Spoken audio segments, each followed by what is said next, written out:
Okay, sorry. I'm trying to prepare, but sometimes these things don't cooperate.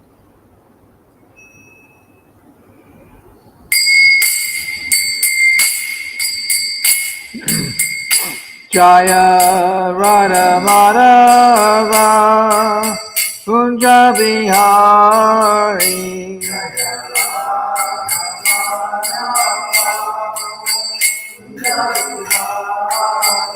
Jaya Radha Madhava Kunja Bihari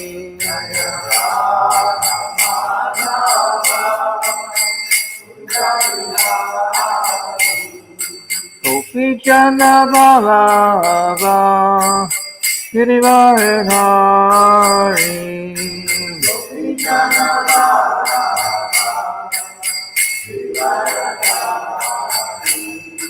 Gopi Chanda Ballabha Girivardhari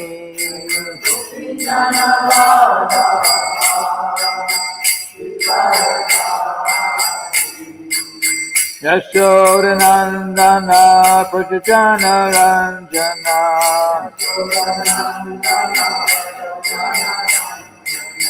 Yashodanandana Prajajana Ranjana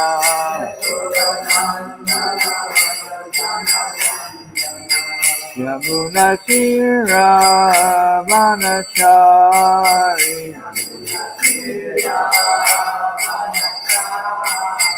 Yamuna Tira Vanachari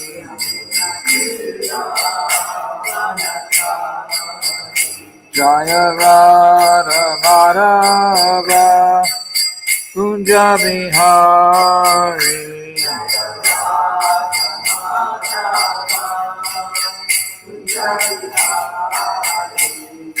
Gopi Jana Ballabha Girivardhari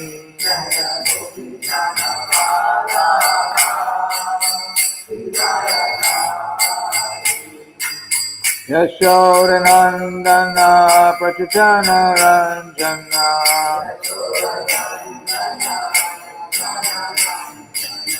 Yamuna Tira Vanachari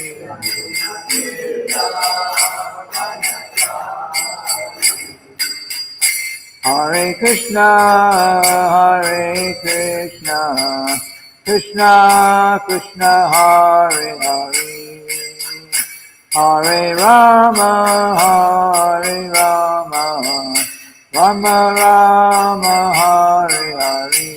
Hare Krishna, Hare Krishna, Krishna Krishna, Hare Hare, Hare Rama, Hare Rama, Rama Rama, Hare Krishna, Hare Krishna, Krishna Krishna, Hare Hare, Hare Rama, Hare Rama, Rama Rama, Hare Hare. Hare Krishna, Hare Krishna, Krishna Krishna, Hare Rama, Hare Rama, Rama Rama, Srila Prabhupada ki jai.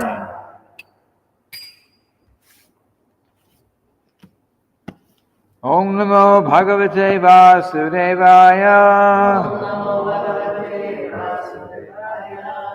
Om Namo Bhagavate Vasudevaya. Om Namo Bhagavate Vasudevaya.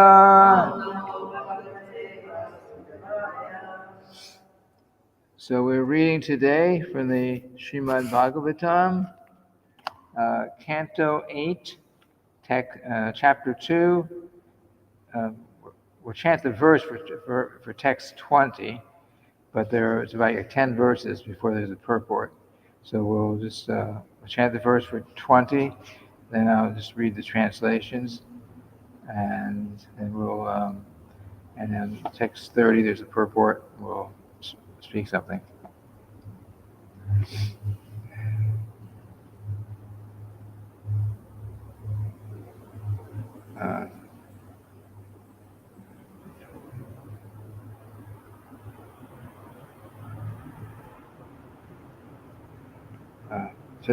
Chatraikadata giri kananashraya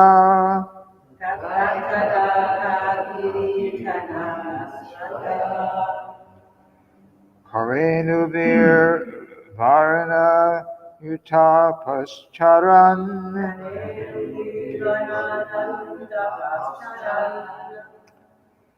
Sankantakam kichaka venu vetravad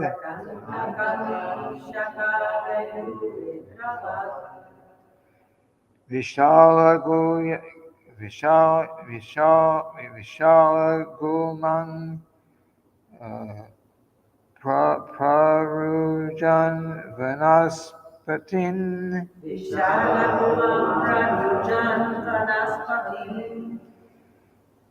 Tatraikadata Girikana Nashraya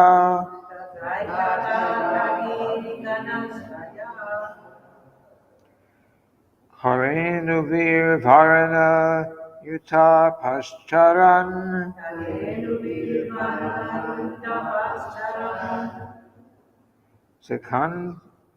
Sakantakan Kichaka Venu Vetravad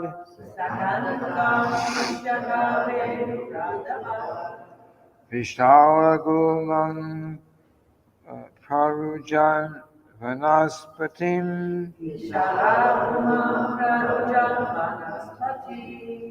Trikadata Girikana Nanshraya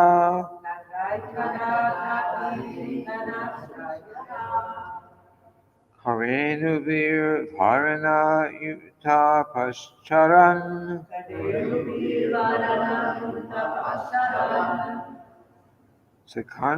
Sakantakan Vichaka Venu Vetravad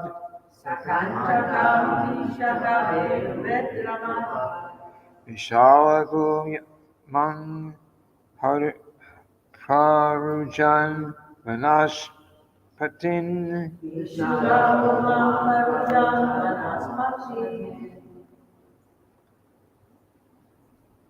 Tatra Kakara Giri Kanam Ashraya Tatraikadata Girikana Karenvir Varana Yupascharan Nuvir Varna Utapascharan Sakantakam Ichaka Venu Vetravad Sakantakan Vichaka Venu Vetravad Vishala Gulman Prahujan Vanashpatan Shaya Guman Parujan Varan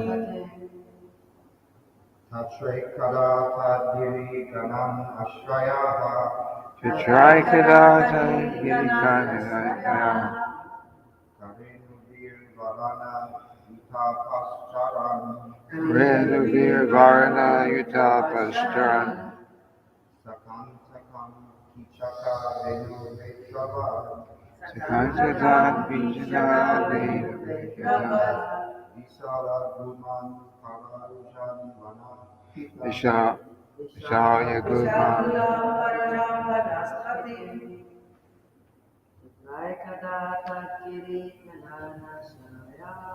Tatraikadata Girikana Shaya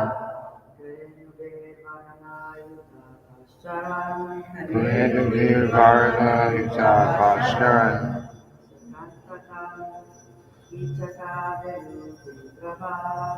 Sakantakan Vichaka Venu Vetravad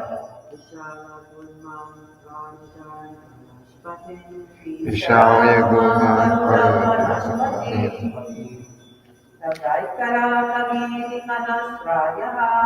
Tetraikadata Girikananochaya Karenuvir Varana Yuta Pastaran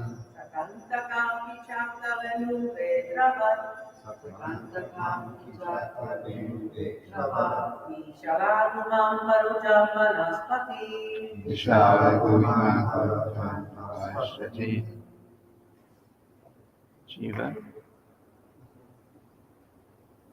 Shiva, you want to try?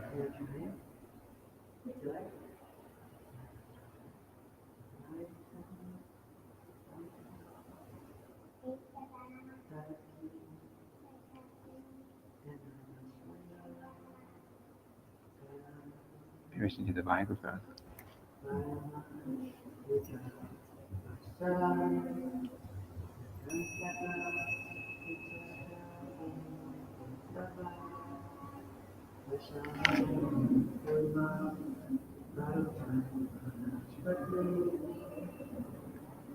Huh?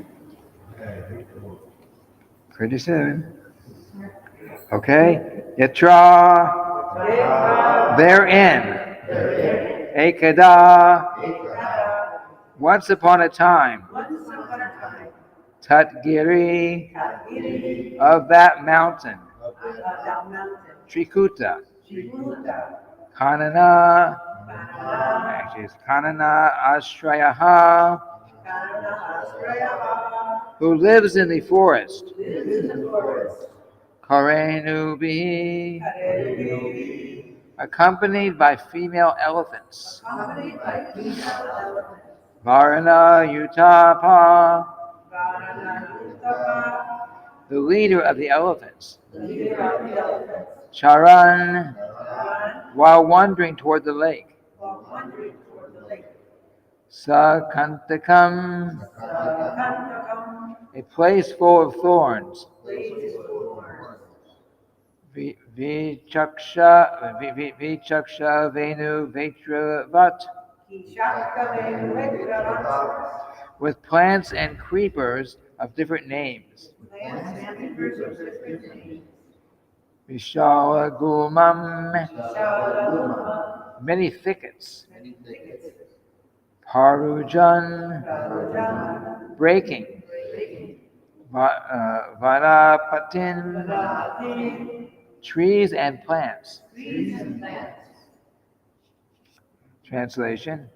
The leader of the elephants who lived in the forest of the mountain Trikuta once wandered towards the lake with his female elephants. He broke many plants, creepers, thickets, and trees, not caring for their piercing thorns. Repeat after me. The leader of the elephants who lived in the forest of the mountain Trikuta once wandered toward the lake with his female elephants. He broke many plants, creepers, thickets, and trees, not caring for their piercing thorns. So no purport, and neither do the next 9 verses. So I'll just read the translations, and then we'll go from there. Simply by catching scent of that elephant, all the other elephants, the tigers, and the other ferocious animals, such as the lions, rhinoceroses, great serpents, and black and white sarabas, fled in fear. The Kamari deer also fled. By the mercy of this elephant, animals like the foxes, wolves, buffaloes, bears, boars, gopuchas, porcupines, monkeys, rabbits, and other deer, and many other small animals loitered elsewhere in the forest. They were not afraid of him.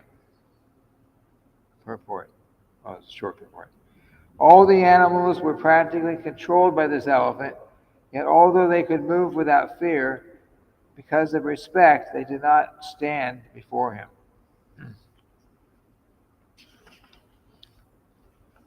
Surrounded by the herd's other elephants, including females, and followed by the young ones, uh, uh, Gajapati, the leader of the elephants, made Trikuta mountain tremble all around because of the weight of his body. He was perspiring, liquor dripping from his mouth, and his vision was overwhelmed by intoxication. He was being served by bumblebees who drank honey, and from a distance he could smell the dust of the lotus flowers, which was carried from the lake by the breeze. But surrounded by his associates who were afflicted by thirst, he soon arrived at the bank of the lake. The king of the elephants entered the lake, bathed thoroughly, and was relieved of his fatigue. Then, with the aid of his trunk, he drank the cool, clear nectarian water, which was mixed with the dust of lotus flowers and water lilies, until he was fully satisfied. Like a human being who lacks spiritual knowledge and is too attached to the members of his family, the elephant, being illusioned by the external energy of Krishna, had his wives and children bathe and drink the water. Indeed, he raised water from the lake with his trunk and sprayed it over them. He did not mind the hard labor involved in this endeavor. By the arrangement of providence, O king, a strong crocodile was angry at the elephant and attacked the elephant's leg in the water. The elephant was certainly strong, and he tried his best to get free from the danger sent by providence. Thereafter, seeing Gajendra in that grave condition, his wives felt very, very sorry and began to cry. The other elephants wanted to help Gajendra, but because of the crocodile's great strength, they could not rescue him by grasping him from behind. O king, the elephant and the crocodile fought in this way, pulling one another in and out of the water for 1,000 years. Upon seeing the fight, the demigods were very surprised. 1,000 years. It's another planet. So thereafter, because of being pulled into the water and fighting for many long years, the elephant became diminished in his mental, physical, and sensual strength. The crocodile, on the contrary, being an animal of the water, increased in enthusiasm, physical strength, and sensual power. Purport.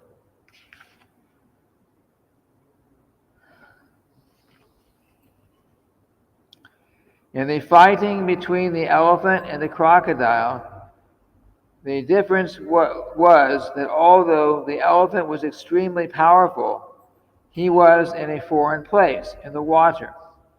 During 1,000 years of fighting, he could not get any food, and under the circumstances, his bodily strength diminished. And because his bodily strength diminished, his mind also became weak and his senses less powerful. The crocodile, however, being an animal of the water, had no difficulty. He was getting food and was therefore getting mental strength and sensual encouragement. Thus, while the elephant became reduced in strength, the crocodile became more and more powerful. Now, from this we may take the lesson that is, that in our fight with Maya, we should not be in a position in which our strength, enthusiasm, and senses will be unable to fight vigorously. Our Krishna consciousness movement has actually declared war against the illusory energy, in which all the living entities are rotting in a false understanding of civilization. The soldiers in the Krishna consciousness movement must always possess physical strength, enthusiasm, and sensual power. To keep themselves fit, they must therefore place themselves in a normal condition of life. Jai Shri Gaura Jai Shri Radha Braja Bihari Jagannath Balaram Lady Subhadra Shri Prahlad Maharaj Ki Jai. What constitutes a normal condition will not be the same for everyone, and therefore there are divisions of varnashram, Brahmana, Kshatriya, Vaishya, Shudra, Brahmacharya, Grihastha, Vanaprastha, Sannyas. Especially in this age, Kali Yuga, it is advised that no one takes sannyas. Ashvamedan, Kavalambam, Sannyasam, Palapaitrikam,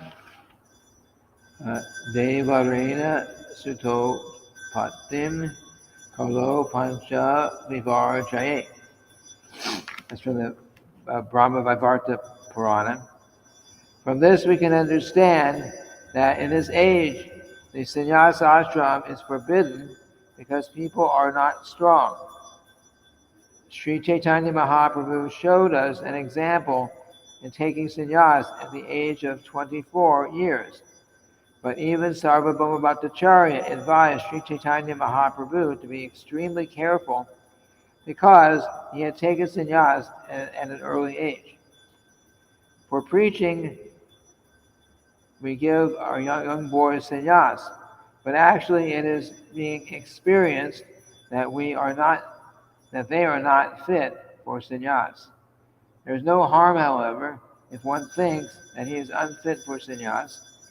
If he is very much agitated sexually, he should go to the ashram where sex is allowed, namely the Grihastha ashram. That one has been found to be very weak in one place does not mean that he should stop fighting the crocodile of Maya. One should take shelter of the lotus feet of Krishna, as we shall see Gajendra do, and at the same time one can be a grihastha if he is satisfied with sexual indulgence. There is no need to give up the fight. Sri Chaitanya Mahaprabhu therefore recommended stani, stita, shruti, gatam, tanu, vari, manobi. One may stay in whichever ashram is suitable for him. It is not essential that one takes sannyas. If one is sexually agitated, he can enter the Grihastha ashram, but one must continue fighting. For one who is not in a transcendental position, to take sannyas artificially is not a very great credit. If sannyas is not suitable, one may enter the Grihastha ashram and fight Maya with great strength. But one should not give up the fight and go away. Sister Prabhupada said that about 3 or 4 times already in the report. So this is of course, the Sriimad-bhagavatam are not just Om Jnana Timiranda Shakina Janashalakaya Chakshurun Militam Nena Tasmai Shri Gurave Namaha. So Sriimad-bhagavatam, of course, are not just a bunch of stories, like children's stories or adult stories, novel. Someone might read a novel, a nice story. They're actually all these are. First of all, everything in the Sriimad-bhagavatam is real. It happened. The only thing I know of that didn't actually happen was a story that was told in a setting that did happen, and that was the Puranjana story that Narada Muni taught to King Prachani Barhi at one time. But otherwise, basically everything that we read of Sriimad-bhagavatam actually is historically it took place, and everything that's in the Srimad-bhagavatam, it's there for some reason because it has some lesson to be learned from it, some lesson that will help us to become Krishna conscious, not just a moral person, but actually become a Krishna conscious person. So the in this particular narration that we're reading here, then it's the lesson is that we should live in the particular ashram, particular lifestyle that we need to, so that we can be strong, so we can go on with our Krishna consciousness. That's the principle here. Just as Gajendra was a big elephant, but in the water against a crocodile, who was a very big crocodile, and he was a very big elephant, very, very big crocodile. But Gajendra was in the water, which might be a nice place for bathing, but it's not. That's not where his biggest strength is. So similarly, we are practicing Krishna consciousness, and all the Srila Prabhupada says, if one can remain brahmachari his entire life, that is very good, and renunciation and sannyasa are good in some way. But if one cannot, then the point is you live in the particular ashram, you have a particular lifestyle that is suitable for you, so that you can go on practicing Krishna consciousness. But what is most important is we don't give up the fight. That we live in a Krishna conscious, live a Krishna conscious life, so that we can go on and become fully Krishna conscious. There were many devotees who, over the years, even during Srila Prabhupada's physical presence, who had taken sannyas, and they, some are still around, or many are still around, but there were many that just gave it up. They just gave it up. It was just too much because of material desires. But when that happened, Srila Prabhupada, of course, he wasn't happy that he gave it up, but he also said, anyway, so you get married now. You're inclined in that way. But Srila Prabhupada gave, for the purpose of preaching and spreading Krishna consciousness, he did give a lot of sannyasa initiations, so that the devotees could go out and preach. People were free to preach, but many couldn't stay with it. So, but the main thing here is that we in many ways, and in this case we're talking about the ashram that we live in, we should live in such a way that is favorable, so that we can become Krishna conscious. The most important thing is externally we do what we have to do, so that internally we can develop our Krishna consciousness. So if we're living in in the case here we're talking about sannyas. So someone's living in a sannyas ashram,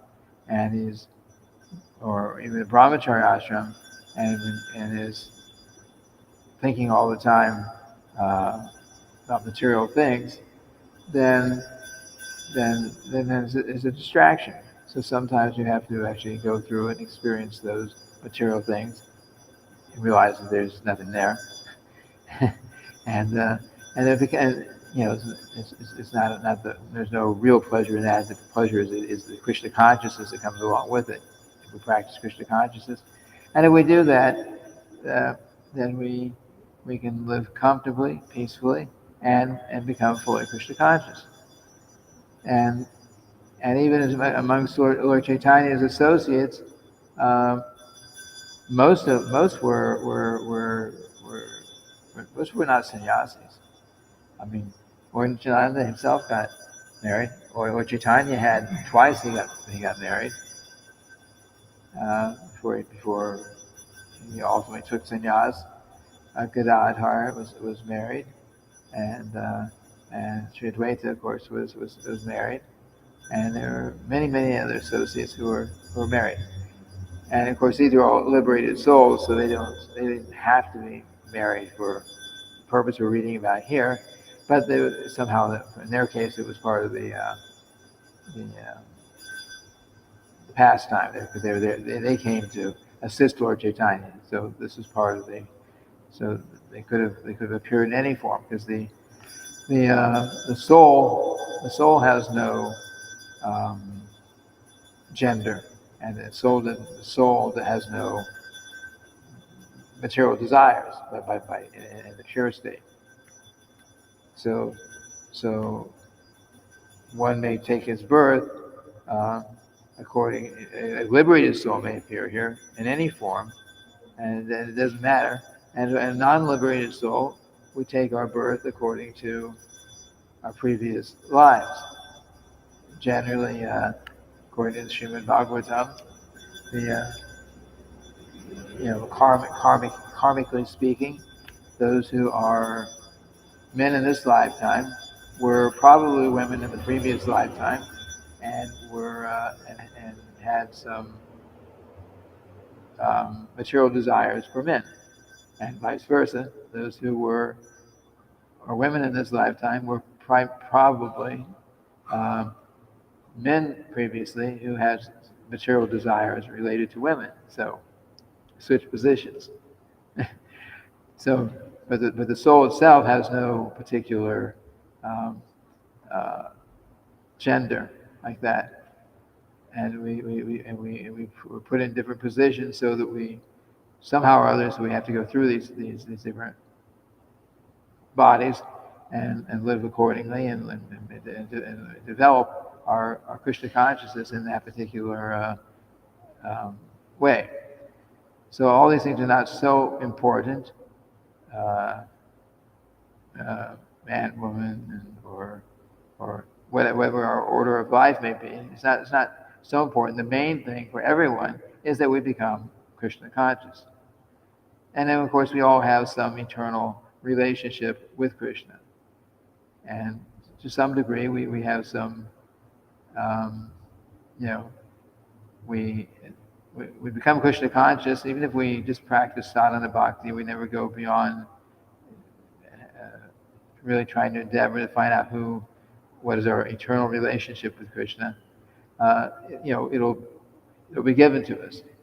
But we can also aspire and practice and actually, in the end, get such eternal relationship with Krishna according to our desire. And that's, I've mentioned before, it's an elevated state, but it's the Raganuga Sadhana Bhakti. It's described in Nectar Devotion, chapter 15 and chapter 16.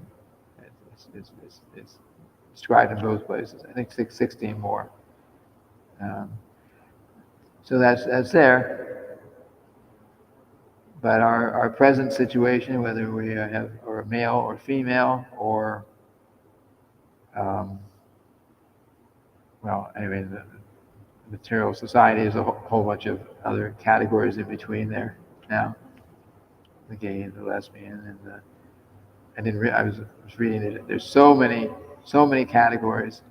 But the main thing is that whatever we are, whatever our material inclination is, somehow or other add Krishna to it. And if we become Krishna conscious, if we can become Krishna conscious and go back to Godhead, then all these other things are, they're just temporary situations, and we can all that is behind us once we become Krishna conscious. None of this will matter after that. So, Srila Prabhupada says the soldiers in this Krishna consciousness movement must always possess physical strength, enthusiasm, and sensual power. Enthusiasm. Enthusiasm means, what's the definition of enthusiasm? Srila Prabhupada gives these. Huh? Well, that's not what he says. That can be included, eagerness. You can be eager to do something which is not good too. What is Srila Prabhupada's definition of enthusiasm? No.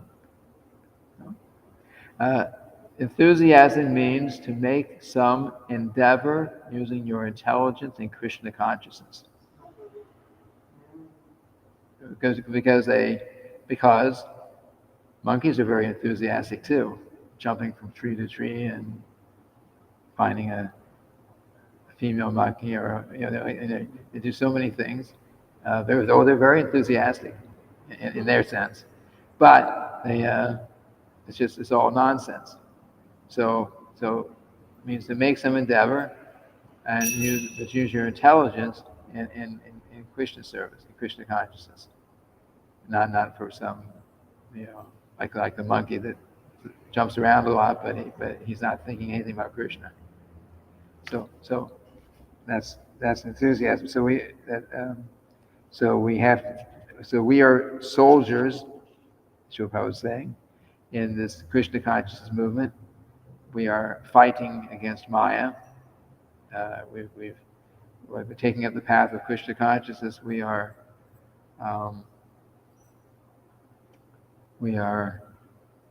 declaring war on Maya in a sense, because Maya's job, her real job is to make sure that her real job is actually to make sure that before we go back to Godhead, we become Krishna conscious, so that once we get out of the prison, material world prison, and we go back to Godhead, we're not going to become a disturbance.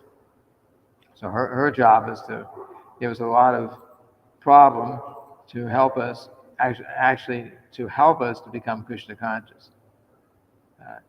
And we spend millions of lifetimes, maybe billions of lifetimes, in so many different species of life under the control of Maya, to become to try to enjoy the material world, and of course become frustrated because we can't really enjoy separately from Krishna. And and then in this Krishna consciousness movement, we're also declaring war in a sense against Maya, because we're saying, okay, Maya, I've been listening to you for a long time, and I'm not going to accept you as my dictator anymore. No more. We're ready for liberation now.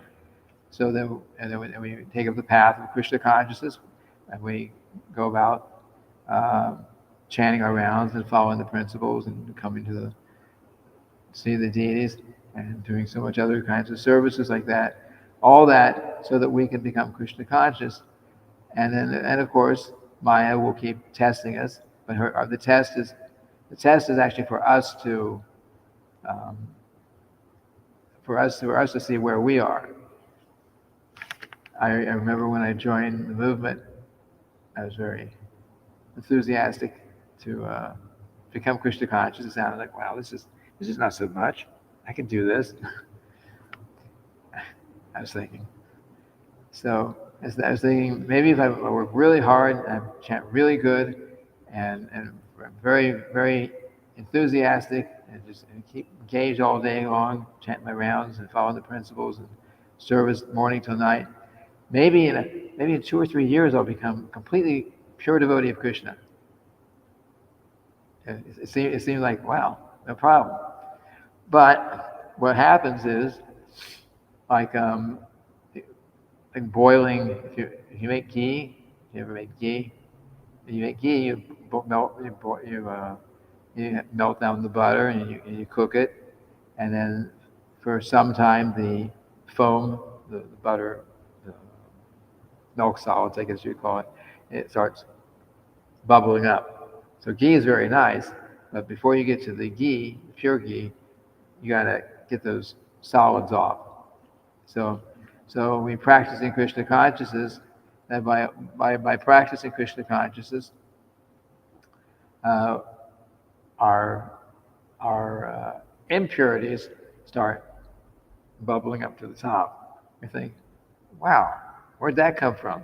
I thought I thought it was almost Krishna conscious. Now I've got all these, these, these desires and these, I'm getting upset and angry about things like this. I didn't have that problem before. No, no, we did. It just wasn't manifest. So Krishna starts, or through with the help of Maya and her prodding and with everything she does with us, we are trying to become Krishna conscious, and we are becoming Krishna conscious. But she starts showing us our faults, our shortcomings. She starts seeing the impurities, the ghee floating up to the top. Where'd that come from? Where'd that come from? But what do you do when the impurities come up when you're cooking ghee? Skim it off, skim it off, skim it off, and eventually you get it all out in the pure ghee, like that. So that's the common example. So we also have to have that faith.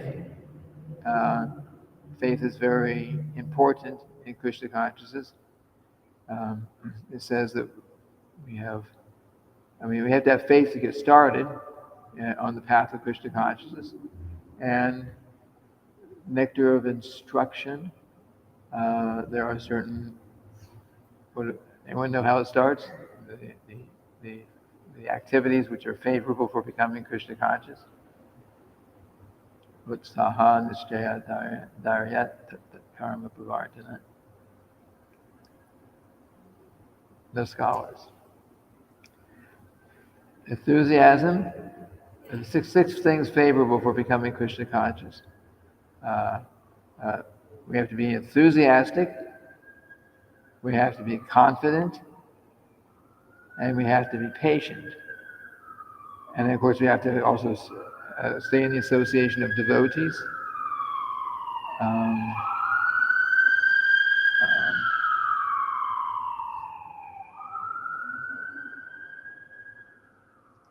don't know, the other two. Anyway, but the first, the most important ones are the first ones I said: enthusiasm, confidence, and patience. So we need to be very enthusiastic. Srila Prabhupada explains that we can't become, you can't accomplish, you can't succeed at anything, even materially, if you're not enthusiastic. Even if you have a job, a business, if you want to go somewhere with that business, you can't just like sit around and, well, okay, if it happens, it happens. If it doesn't happen, it doesn't happen. You got to be enthusiastic, materially enthusiastic, and work hard and have some desire. There has to be some desire to succeed. So that enthusiasm has to be there, even materially. So of course here we're talking about Krishna consciousness. So enthusiasm, using your intelligence in Krishna service, making some endeavor using your intelligence in Krishna service. Enthusiasm, confidence. We have to have some sense of confidence that hey, if I do this, if I'm chanting my rounds, maybe I got initiated. If we have that confidence that if I do these things, then in due course of time I will become Krishna conscious. And we also have to be patient, because it doesn't happen overnight. Of course, we could be someone who was really advanced before and didn't quite finish, and maybe we are very close to the end. But generally no. Generally, we have to take a lot of a lifetime or more, if sometimes, to become Krishna conscious, fully Krishna conscious. And of course, we have taken many lifetimes, because we're here. If we're sitting here now, it means we've practiced Krishna consciousness before. We've practiced. We don't know when, we don't know how long, we don't really remember our previous situation. But if we're already in the point where we're practicing Krishna consciousness now, and where there's some steadiness in practicing Krishna consciousness, it means that we're continuing on the path. So we have to be enthusiastic. We have to have confidence in the process. Otherwise, we won't even try it. And we have to be patient uh, because it's not going to happen immediately, and and maybe it won't be until the end of this lifetime. And if we're not serious about it, maybe it won't be within this lifetime. But we do have the opportunity. Uh, every one of us has the opportunity to finish up our business in this world, in this lifetime, by becoming Krishna conscious. It's not, someone might say, I've heard these kind of statements where someone kind of gives up the path. Oh, I guess it wasn't my karma to become be a devotee in this lifetime. Karma. Well, uh, being a devotee, being Krishna conscious, is not really dependent on material karma. Uh, it may be easier for some because of previous progress, maybe harder for some because of lack of previous progress, but it's not material karma. Somehow or other, by we we practice.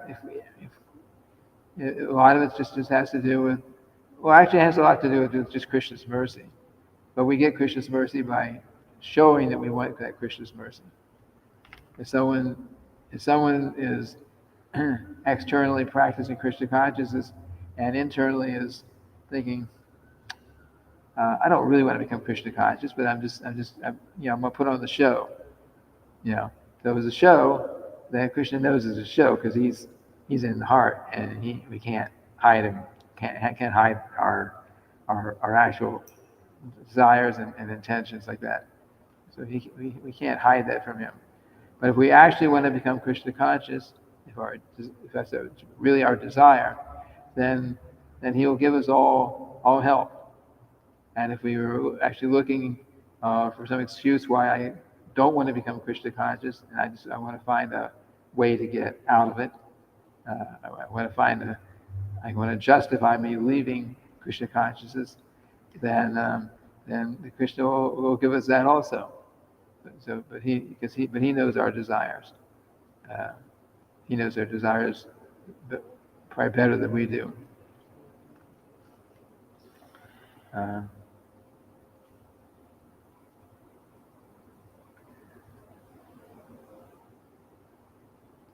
And of course, we're all individuals.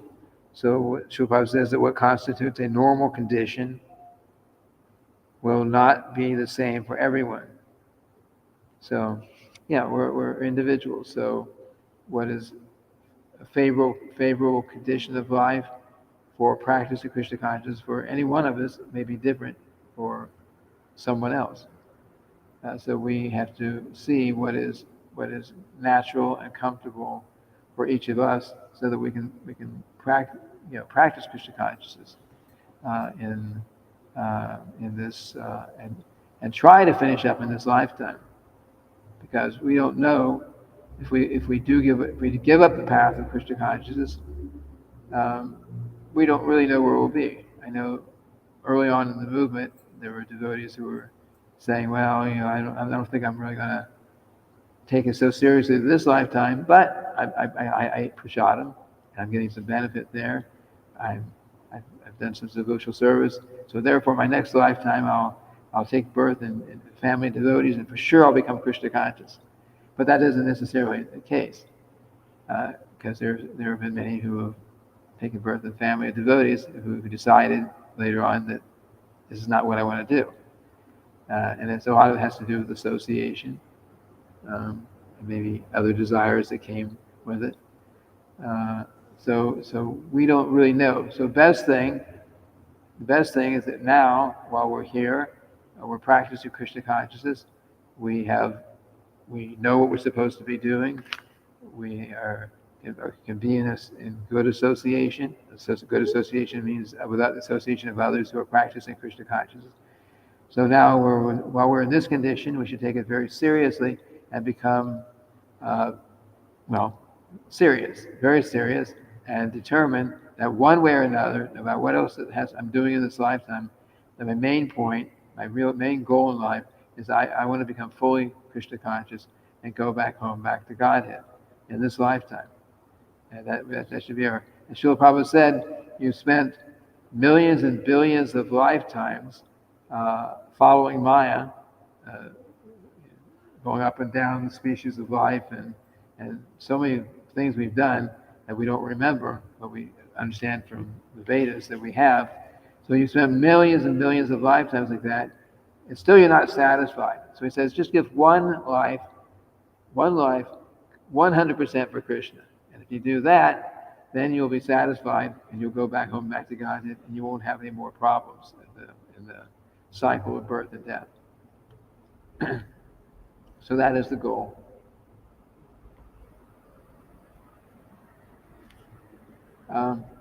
Maybe I should stop speaking here. Are there any questions or comments?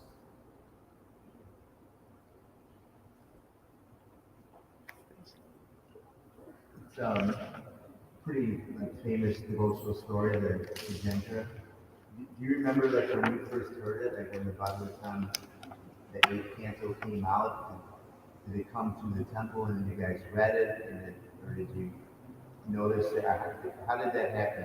I was always curious.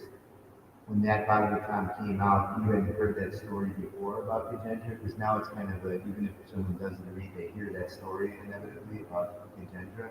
Do you remember? Did I hear that story before the book came out? When it came out, was it discussed in the temple, or did Prabhupada lecture on it, or was it just over time that you... I don't.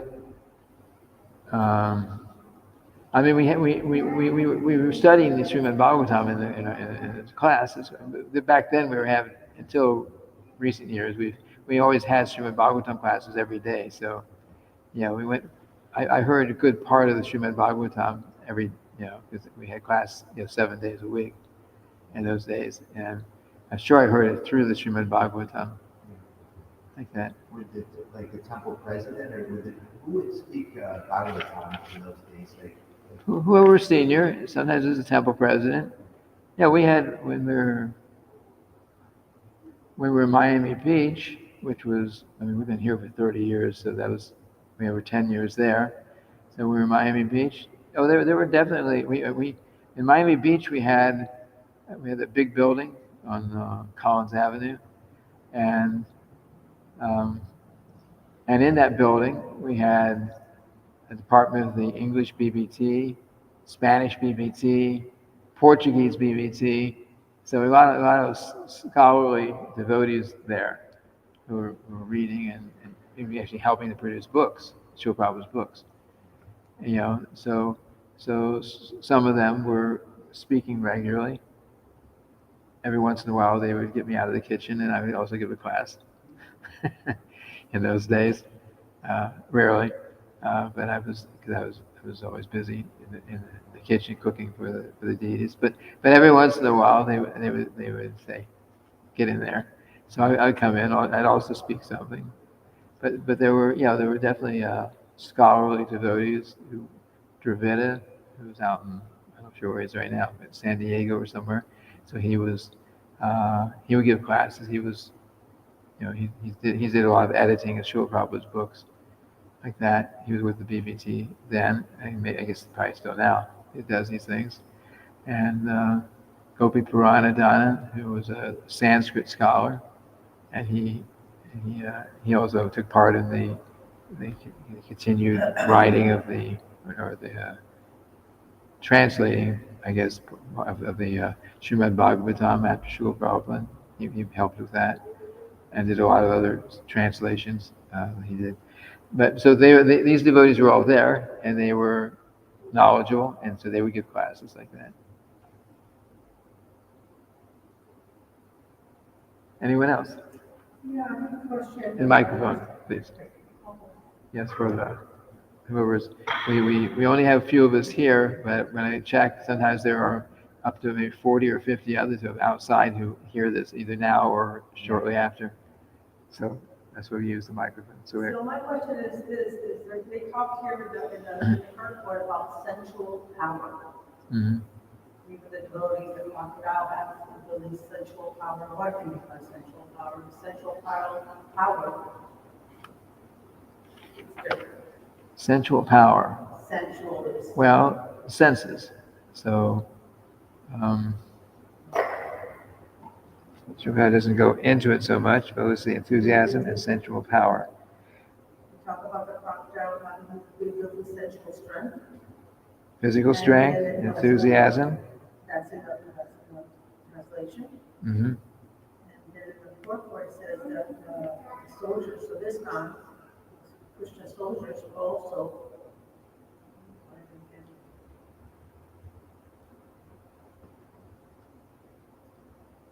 The soldiers in this Christian consciousness movement must always possess physical strength, enthusiasm, and sensual power.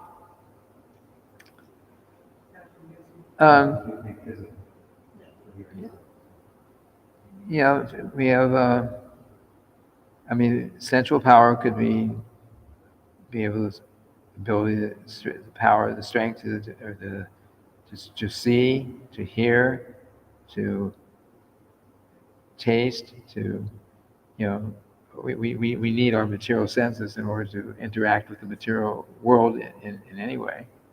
So these things, and these things tend, and when we get weak, if we're not eating or sick or something like that, then all these things become diminished. So the point here is that we need to live in such a condition of life that these powers, the sensual power, the enthusiasm, the other physical strength, sensual strength, and enthusiasm remain strong. In this case, it's primarily Srila was talking about the being in the right ashram for us individually, and which will be different for different ones, different people. But that's the point. Because if we don't have this, then how can we function? If we're practicing Krishna consciousness, or if we're trying to teach Krishna consciousness, if we can't properly, our physical body and our senses and so on are not in good shape, we can't do anything. Just like you get sometimes devotees who've had, or people in general, including devotees, who've gotten like this COVID problem, in fact, that, and it's still out there, by the way. Depending on how bad you get, maybe you can't taste or smell anything, and it's a disturbance. And it interferes with your day-to-day life. And if your day-to-day life is practicing Krishna consciousness or teaching Krishna consciousness, it disturbs.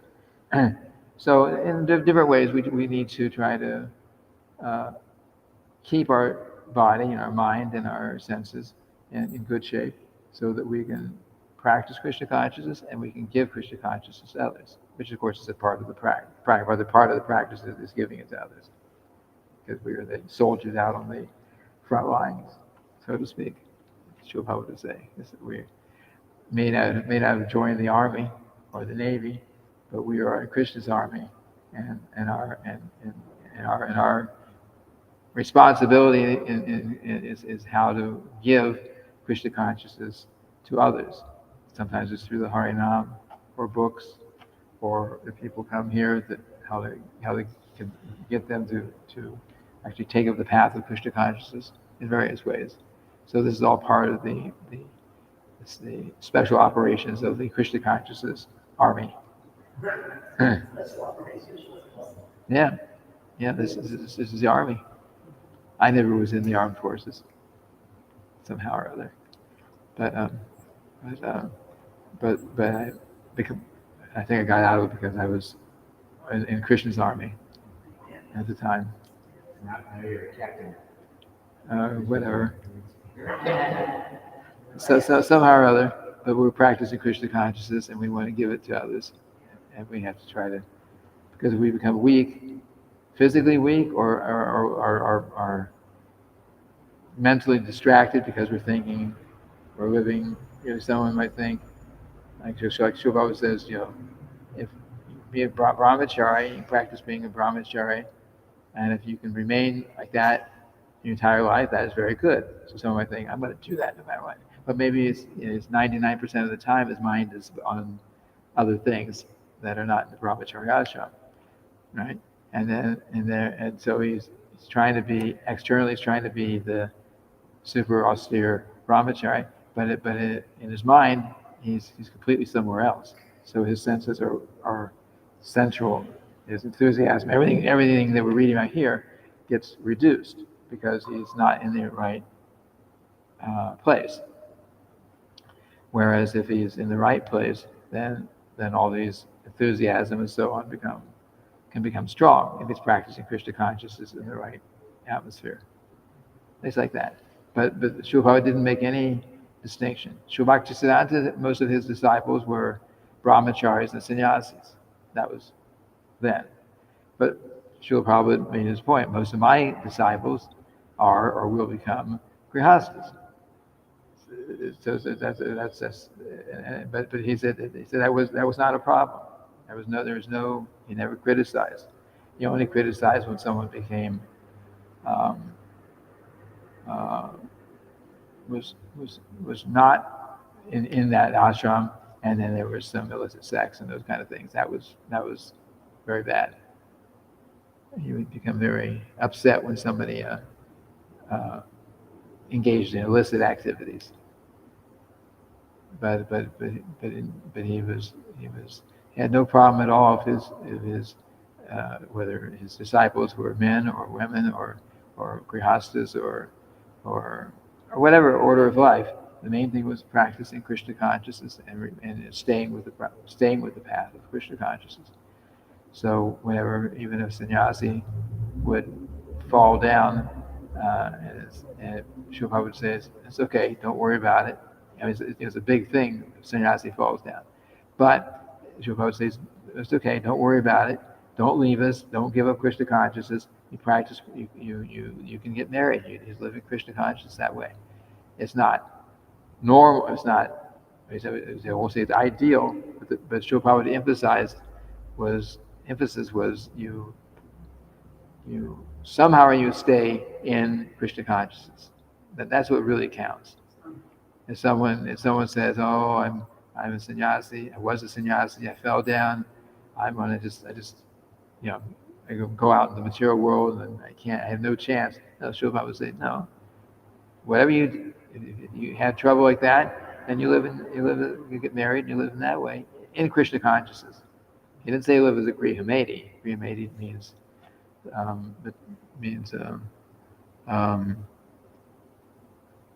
grihameti actually Srila describes it like an envious householder. It basically means you're married, but your goal of life is not Krishna. Your goal of life is just the material family affairs like that. So we don't want to be grihameti. We want to be grihasta. It means Krishna is in the center. Yeah, you have husband and wife, sexual relationship, their children. Children have to be raised to be Krishna conscious, and that way it purifies the sexual desires, and it also gives some soul an opportunity to start Krishna consciousness early, and have the best opportunity of all. I mean, the best opportunity of one can have in practicing Krishna consciousness is to be born in a family of devotees and be practicing from the very birth. Then it becomes like really natural. Still everyone has a choice. How about you? Everyone has a choice throughout their lives, but we have the point is to try to give the best opportunity for becoming Krishna conscious to everyone, and Srila Prabhupada gave a lot of emphasis for the children who come to Krishna consciousness. There was a devotee who was I might mention this before, but it fits in here. She was basically like the head pujari at the time when I first came to the Miami temple. I don't know if she ever used the title head pujari, but she was kind of supposed to be overseeing, make sure the deity worship went on. I was then here to to assist because there were pujaris needed. So her husband was traveling with Srila Prabhupada. Somehow or other they were not together at that point because her husband was traveling. I don't know anything else about the relationship. And she had a child about this age. And because she was morning till night, she was taking care of the deities. And so there was some arrangement with the temple president, and someone else was basically it's like daycare. One of the devotees took care of her child, her son, all day, and she didn't really see him until nighttime when she finished her service. So, but she didn't feel good about it. So she wrote to Srila Prabhupada about it. You know, this is what's happening. I'm trying to do the service they asked me to do, and they've asked me to they made this arrangement for me, but I'm not feeling good about it. Srila Prabhupada wrote back. He said, um, in your case, child worship is more important than deity worship. He says, child worship is more important than deity worship because, and so she kind of stepped out of that particular responsibility, and gave attention to her child. And he went on. He said more too. It was in a letter, pointing out how important it is that we take care of the children like that. And it doesn't mean that you just take care of children. There's nothing else done in life. Oh, I have a child. I can't chant my rounds. I can't do anything. That is not to that extreme. But this lady, this Mataji, she had maybe 8-10 hours of service in the pujari every day, and so she was very very busy with the deities, and this was some arrangement. But Srila Prabhupada said, no, you got to give attention to your son, and you fit in your deity service around that, like that. That was the case. So it's important. Take care of the children, because this is their chance to become Krishna conscious. Is that right, Giovanni? Yes, your chance to become Krishna conscious. You have to become Krishna conscious in this lifetime. Krishna's giving you all opportunity.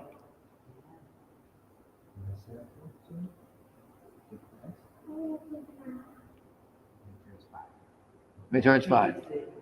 Okay. Giovanni will give class when he turns 5. But you better be listening really good now because there's a lot to learn before then.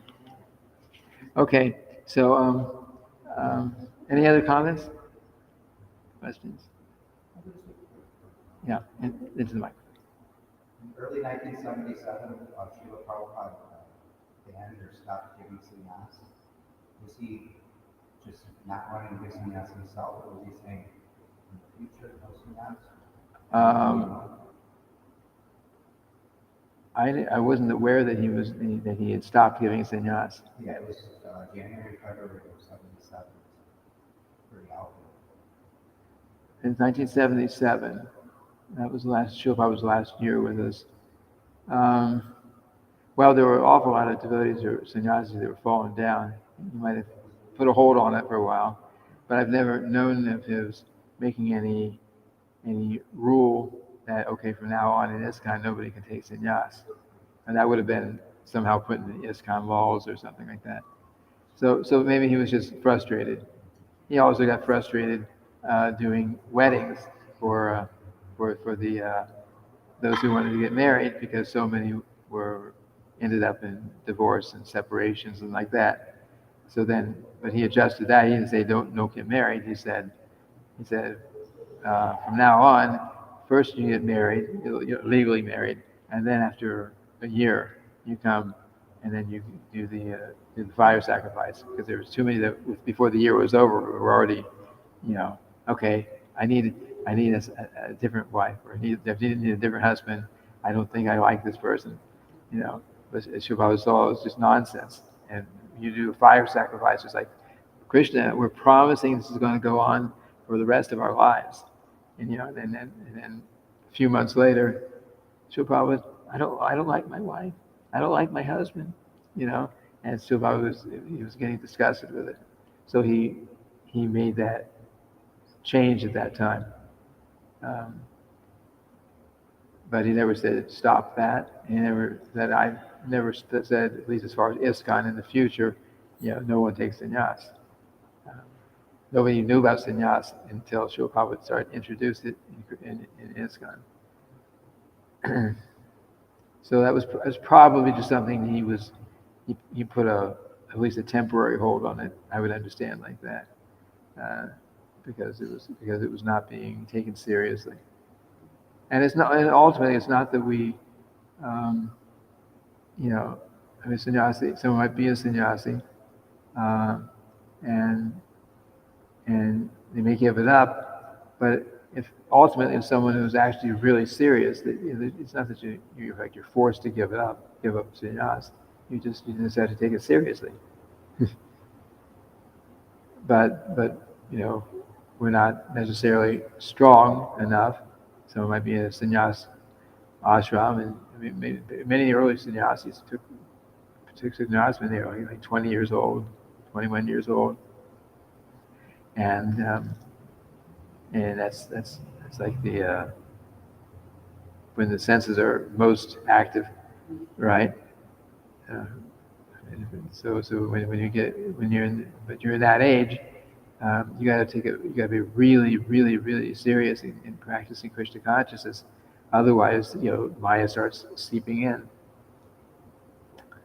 and so unfortunately, that meant that a lot of devotees who took up that path gave it up, and so many of them did, even in Srila Prabhupada's presence. So he put a it sounds like he put a hold on it for the time being, but it would have been in ISKCON laws that ISKCON is no longer allowing anyone to become a sannyasi in ISKCON if that was actually if Srila gave that order like that. So that must have just been for him. And of course, the sannyasi, guru receives some reaction of sorts when the disciple, whether it's the Diksha disciple or mantra disciple, meaning second initiation, or what to speak of sannyasi, gives it up. He's promising Krishna they're going to, I'm taking responsibility for them, and they're going to do good. And then if it doesn't happen, then there's some reaction. Of course, the sannyasi or the devotee who falls down obviously gets the worst of it. But even in grihastha life, or in any life, if you have someone dependent on you and you're instructing them, and especially if you instruct them wrong, but even if you don't instruct them wrong, there's some. If they mess up, then you get some reaction. So the parents also are like um,